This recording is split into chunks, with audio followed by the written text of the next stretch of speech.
Call this exactly what it is, a 5-year update. In June 2011, I made a video about this car when I had just gotten it. I purchased it with a blown motor for $600 from a little dealer in Big Bend, Wisconsin.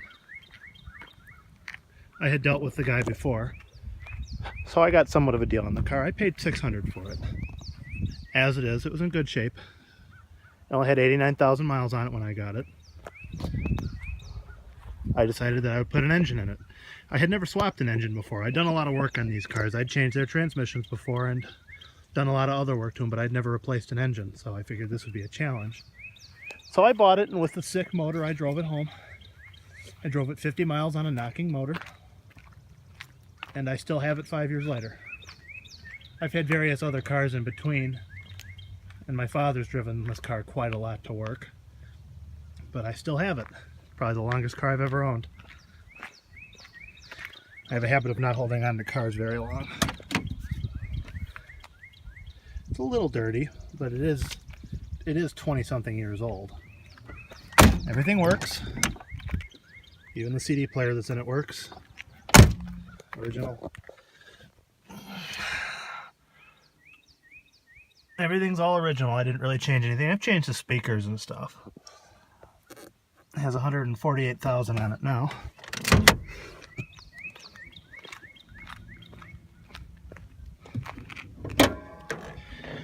When I swapped the motor, I wasn't able to find a 1995 motor proper, so I ended up using an engine from a 1993.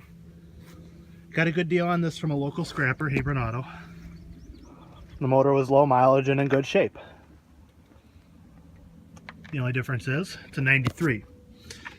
The EGR is different. So as you can see, the vacuum EGR isn't hooked up to anything.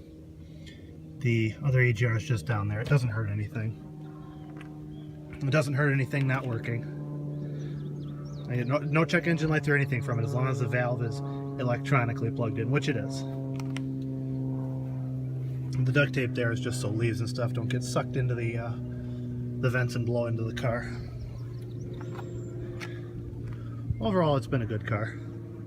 It's had its nicks and dings over the last 5 years. It wasn't perfect when I bought it, though. Air conditioner works too. It's on its second set of calipers. I've had to replace them all the way around. It does have, you don't see it, but it does have rear discs, so.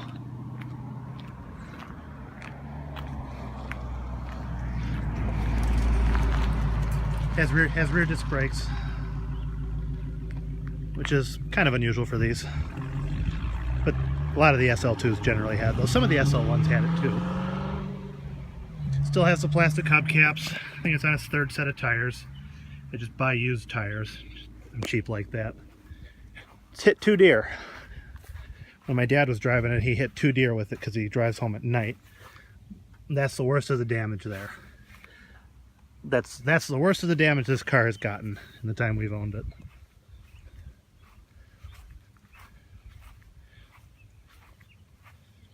Just a cheap plastic car that lasts forever.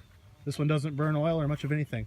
Oh, it is on its second exhaust system too. I did have to have that fully replaced, which RPMs in Lake Geneva did a good job on it. Real fair price, front to back exhaust system was about $150, I think. That's not bad from front to back with muffler and resonator and everything, because the old exhaust system was just completely rotted out. Nope. Keys are in it.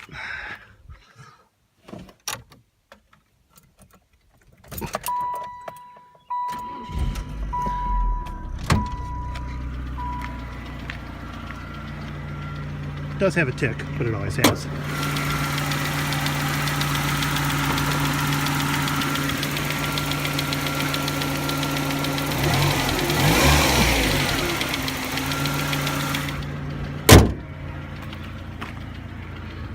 The older versions of these motors develop a tick. Never hurts anything. It's been doing that for 3 years.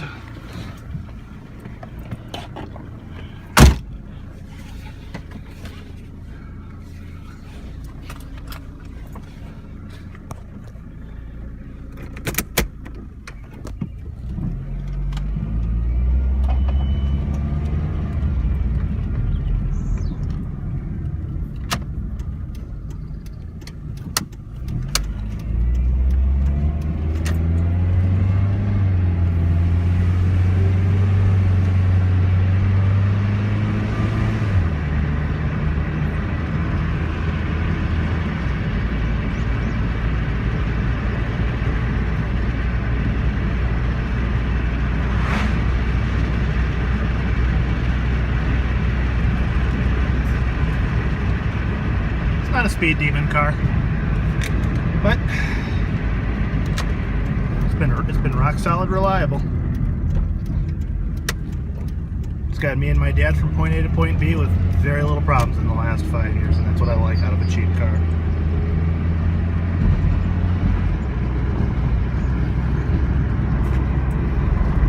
It's really a pity they don't make these anymore.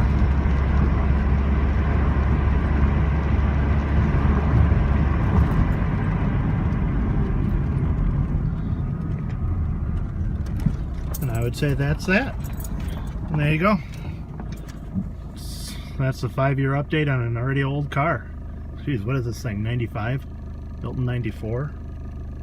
2016? It's 21 years old now. Jeez, amazing how long it's been around.